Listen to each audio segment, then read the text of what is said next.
Hey, it's at DryerBuzz. We're hanging out over here on my profile. Come on over. Just go to at DryerBuzz. All right, so in 2 minutes, I'm going to try and tell you how I get the best out of Twitter. Now, I've been on Twitter a very long time. One of the first, ranked one of the top 50 and all that, top 100, all that kind of stuff way back in the day, right? So here's how I get the best out of Twitter because as you can see, I'm team follow back. So if I go to my home screen, you're going to see that I got a lot of stuff going on. I get to see it all, right? But that's too much.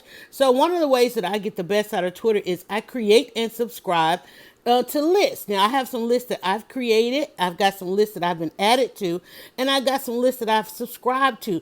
But the best part and the best way to get the best out of Twitter is to create, subscribe, and pin a list. See how on the right side, those you see the pin? Some of the pins are selected. So those are the lists that I might want to browse. So if I go to my profile on my home screen, I then get to swipe right, swipe left, and so forth on all these different lists that I have pinned. Now I pinned about 5. I think it's got a limit, but you see I got a list for Hollywood. I got a list for Atlanta news.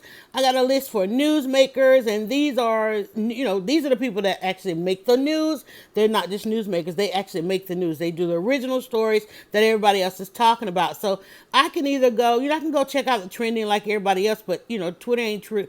Twitter ain't really true to their trending. So therefore, I like to keep my own sources, right? So again, I can come and check out Hollywood. I can see what's going on as I am always in Atlanta, live from Atlanta, my newsmakers. I've got my media public. This is a list that I actually subscribe to. Then I've got my tweevas. Now, these are women who are doing the doggone thing on Twitter. That's why we call them tweevas, and or women in the headlines and so forth.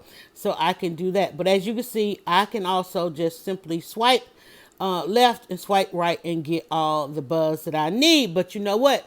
You can get more buzz. Just come over here and hang out on my profile and check out what I got going on. Or listen, add me to your list and then pin that list. And you can always find me amongst your followers. Just use at DryerBuzz.